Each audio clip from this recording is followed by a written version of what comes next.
L'actualité, c'est non-stop sur Grand Lille TV. Soyez les bienvenus. Nous sommes le jeudi 18 décembre.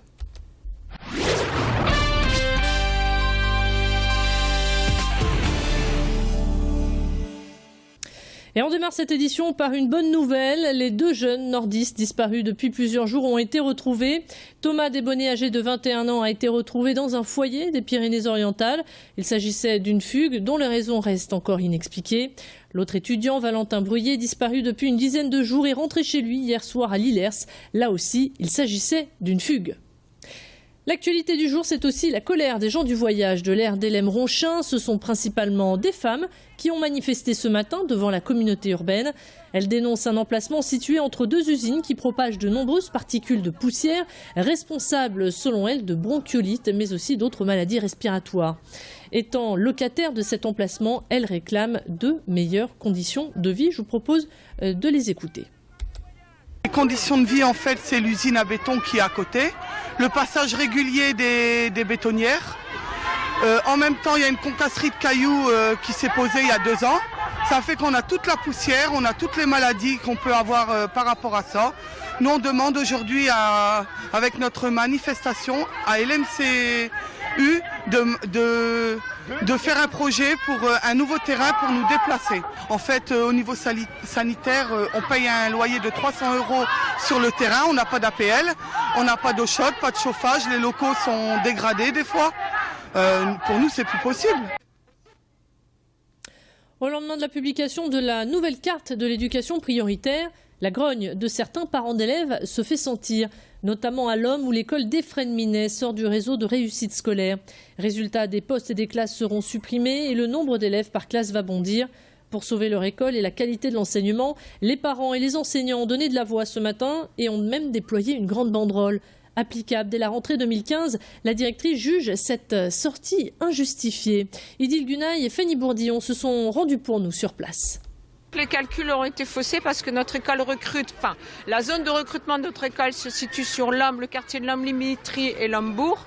Or, nos élèves viennent principalement du quartier de l'Homme-Mitry, qui est un quartier d'habitat collectif et de HLM ici autour de l'école, coincé avec la rocade qui est juste derrière vous.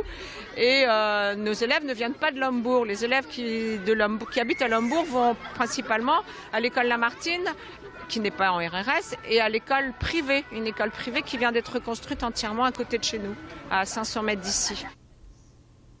Et sachez que la ministre de l'Éducation a assuré qu'elle n'allait pas laisser tomber ceux qui sortent des ZEP.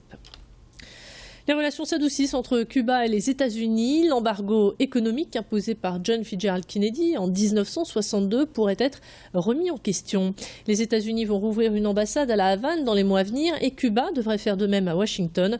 Pour savoir comment est vécu ce rapprochement spectaculaire par la communauté cubaine de la métropole lilloise, on retrouve l'un de ses ressortissants dans la Taberna Latina, un restaurant cubain à Lille.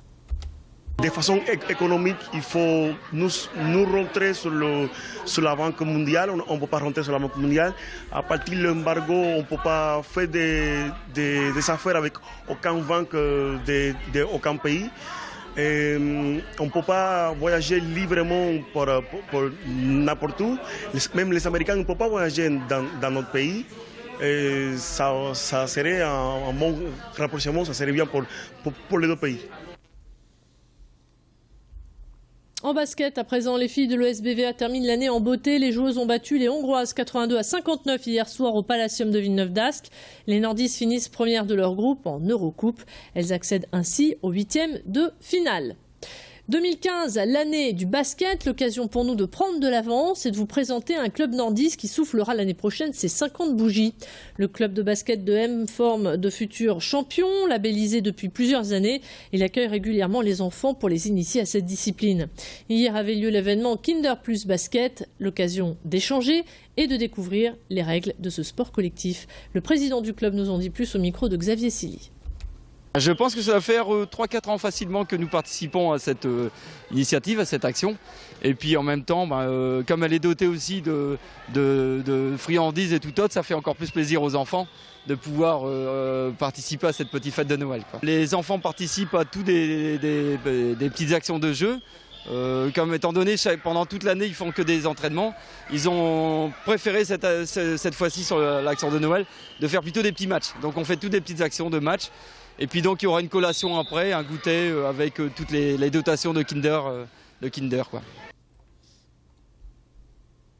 Et on referme cette édition avec une belle idée de sortie, surtout si vous n'avez encore rien prévu pour ce week-end. Sachez qu'une très belle exposition, celle de Camille Claudel, vous attend au musée de la piscine à Roubaix à l'occasion du 150e anniversaire de la naissance de cet immense artiste. 150 œuvres y sont exposées, dont la petite châtelaine acquise par le musée en 1995. Le succès de cette exposition est déjà au rendez-vous. Vous avez jusqu'au 8 février pour la découvrir. Et c'est avec ces belles images qu'on referme cette édition. Merci de l'avoir suivi. On se retrouve dans un tout petit instant pour tout savoir de la couleur du ciel. À tout de suite.